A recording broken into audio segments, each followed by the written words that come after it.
बहुत लोग आपको बताते हैं ना कि डोंट वरी और खुश रहो, be happy, nothing bad will happen.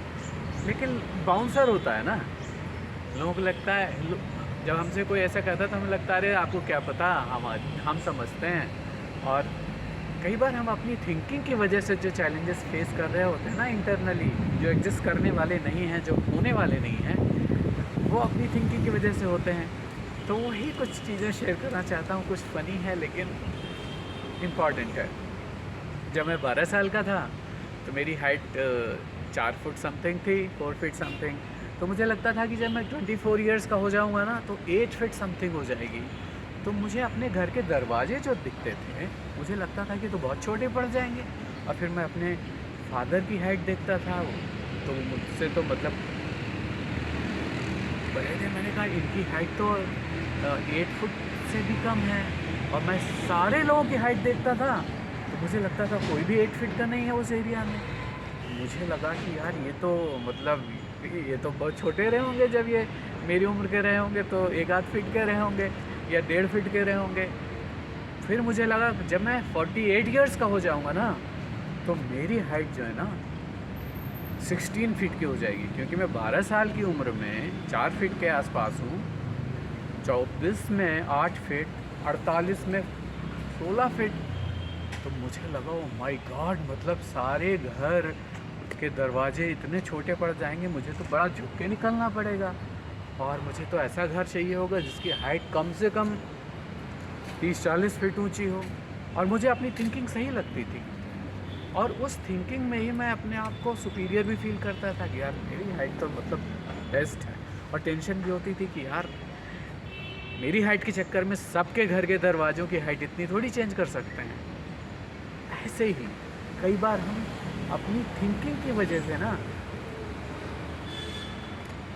वो सब सोचते हैं कि ये होने वाला है, ये चैलेंजेस होंगे। एक्चुअली जो हमारी थिंकिंग है हम उसको रियल मान लेते हैं। और मुझे लगता है कि 12 साल की उम्र में जो मेरा थॉट प्रोसेस था, अगर मैं उस समय ये क्वेश्चन अपने पिताजी से करता कि पिताजी मेरी हाइट तो अभी इस समय इतनी है और मुझे ऐसा लगता है कि मैं 24 ईयर्स का हो जाऊंगा, तो 8 और आप तो 8 फीट के नहीं हैं, तो मुझे क्लियर कर देते और मैं बहुत सारी जो इंटरनली जो वो फील कर रहा था उससे बच सकता था। लेकिन अपनी थिंकिंग पे इतना ट्रस्ट था कि ज़रूरत ही नहीं समझी। तो मुझे ये लगता है कि हम सबको ज़रूरत है अकेलेपन से बाहर आने की, अपने से ज़्यादा अनुभवी लोगों से बात करने की, अपने फैमिली मेम्बर्स या अपने टीचर्स या अपने मेंटर्स, जिससे कि हम सही थिंकिंग से सही सोच पाएँ और बहुत सारी टेंशन से बच पाएँ, या बहुत सारी ईगो से बच पाएँ, सुपीरियॉरिटी से बच पाएँ, इन्फीरियॉरिटी से बच पाएँ और बैलेंस रह पाएँ। ये बहुत इम्पॉर्टेंट थॉट है। अब कई बार हमें ऐसा लगता है कि थिंकिंग होती है ना कि अरे अब तो ठीक। अभी मेरा कुछ दिन पहले मेरे लेफ़्ट हैंड में कुछ चैलेंजेस थे। ये लेफ़्ट हैंड जो है ना ऐसे उठाना मुश्किल था, है ना, और थोड़ा सा ऐसा हो जाए तो बहुत पेनफुल भी था। तो मैं गया दिखाने, फिर वो प्रोसेस हुआ और उसके बाद फाइनली फिजियो सेशंस जब कराए गए, मुझे कुछ ऐसी एक्सरसाइज कराई गई रेंज ऑफ मोशन वाली, और कुछ ऐसी एक्सरसाइज कराई गई रेंज ऑफ मोशन वाली, और कुछ ऐसी एक्सरसाइज कराई गई। और टू माय सरप्राइज़ कुछ दिनों बाद ये कंफर्टेबल सिचुएशन आ गई and I can do many things proper, things are happening. So मुझे क्या समझ में आया, जब मैं उस सिचुएशन में था ना तो मैं उस चैलेंज की सिचुएशन में without having knowledge of physiotherapy मैं सोच रहा था कि अब तो मतलब लगता है एक ही हाथ से अपना ड्राइव करने में और लाइफ को मैनेज करने में सपोर्ट लेना पड़ेगा। बट वो मेरी थिंकिंग थी, इनएक्सपीरियंस थिंकिंग। जब हम एक्सपर्ट्स के पास जाते हैं ना तो सॉल्यूशन मिलता है और हमारे चैलेंजेस दूर हो जाते हैं।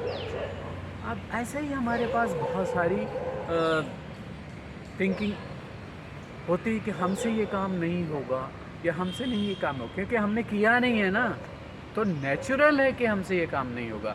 लेकिन जिसने किया है और अगर हमें स्टेप पता चल जाए तो स्टेप्स के थ्रू काम होता है। जो स्टेप्स है ना, प्रोसेस है, जो द प्रोसेस वर्क्स। हमारा काम सिर्फ इतना है कि जो राइट प्रोसेस है उसको इम्प्लीमेंट करना शुरू कर दें, तो राइट रिजल्ट्स आना शुरू हो जाएंगे। अब जैसे एक बच्चा है, अगर वो सोचे कि मुझसे तो का खा गा घा अंगा नहीं लिखना, अगर वो सोचे, लेकिन बच्चा नहीं सोचता, हम सोच सकते हैं कि ये काम अगर हमें लगना हो कि 20 किलोमीटर हमसे चलना संभव नहीं होगा, तो क्योंकि हम चले नहीं हैं 20 किलोमीटर वन स्ट्रेच में, तो हमें लगता है कि हम नहीं चल पाएंगे। लेकिन अगर हम चलना शुरू करेंगे ना डिटर्मिनेशन के साथ, तो 20 किलोमीटर वन स्ट्रेच में चल सकते हैं। बहुत सारे लोग पदयात्रा करते हैं, चल लेते हैं और जॉयफुल्ली चलते हैं, बहुत इन्जॉय करते हैं। तो जो काम हमने किया नहीं है, अगर हम उस एक्सपीरियंस के अभाव में हम ये सोचते हैं कि क्या हमसे ये काम होगा, तो चांसेस हैं कि सोच सकते हैं शायद नहीं होगा। लेकिन अगर हम ये देखते हैं कि लोगों ने किया है, जब हम बच्चे थे हमने ABCD लिखना शुरू की थी, छोटा बड़ा ये सब लिखना, अल्फ़ाबेट सब शुरू किए थे, हम क्रॉल करते थे, फिर हम धीरे धीरे चलना शुरू कर चुके थे। तो हमारे पास हमारी इतनी सारी विक्ट्रीज़ हैं, इतनी सारी सफलताएं हैं कि हम एक सक्सेस माइंड के साथ सोच सकते हैं। अब क्या है कि हमारी सबसे बड़ी सक्सेस, मुझे ऐसा लगता है, क्या है कि हम अपनी टाइम और एनर्जीज़ को अपने वेलफेयर के लिए जो इम्पोर्टेंट एक्टिविटी है उसमें यूटिलाइज़ कर पाएँ। तो हम विनर हैं, तो मैं विनर हूँ, बस यही मेन थिंकिंग है। अब मेरे सामने अगर एक लक्ष्य है कि हेल्थ अच्छी रखनी है फॉर एग्ज़ाम्पल, और अगर मैं जंक फूड को नो कह पाऊँ और हेल्दी फूड को यस कह पाऊँ, तो मेरी विक्ट्री है। और अगर जंक फूड को यस कह दूँ और हेल्दी फूड को नो कह दूँ, तो डिफीट है। तो चॉइस क्या है?